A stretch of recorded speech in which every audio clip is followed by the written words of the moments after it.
Could we have a show of hands? Who thinks that working is harder than studying? Okay.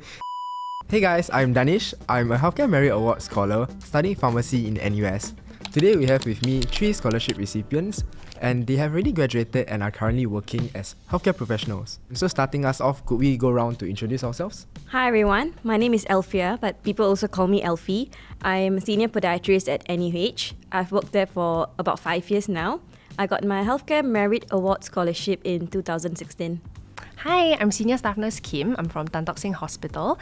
This is my 4th year working and I was granted the Healthcare Merit Award. Hello everybody, I'm Li Ping, a physiotherapist working in Renci, and I've been working there for 3 years and I'm a community care scholarship recipient. Okay, to start us off, could we have a show of hands? Who thinks that working is harder than studying? Okay, that's all of you.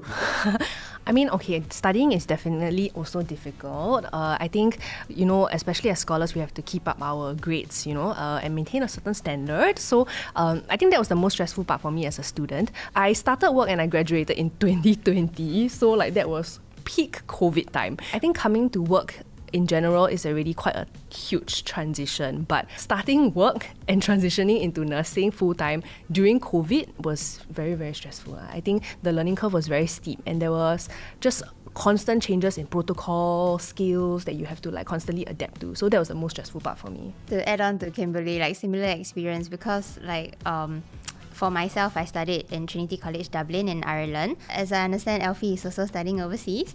Yeah, so when we have to transition from the overseas context back to Singapore healthcare system, it's really quite different.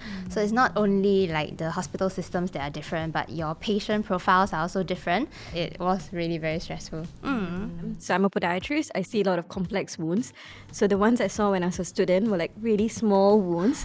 And then I came here and I'm seeing all these major amputation wounds. So it was definitely a steep learning curve, like what Kimberly said. There's a lot to learn hands-on while you're working. So Kim, you mentioned that you started working at the peak of COVID. Maybe you want to share your experience, how it's like? It was definitely very intimidating at the start. I think everyone went through very similar but also very different kinds of challenges. You have your parents, you have me, someone who's young and very new, and everyone's just kind of figuring out how to navigate that space. I think one thing that I really appreciated was that the nursing community, even though we were going through a lot at that point in time, that shared experience really bonded us. Whenever you're in healthcare, people always joke and say that no one else outside healthcare will be able to understand. The kind of things that you see at work, the kind of things that you experience at work, no one can truly understand how it's like. And I think that really brought us together to support one another even more strongly and to love each other really fiercely during that period of time. We would really Zoom each other, make sure that we are okay, make sure that not just physically okay but emotionally and mentally okay and coping well as well. So that was one thing that I really appreciated during that point in time.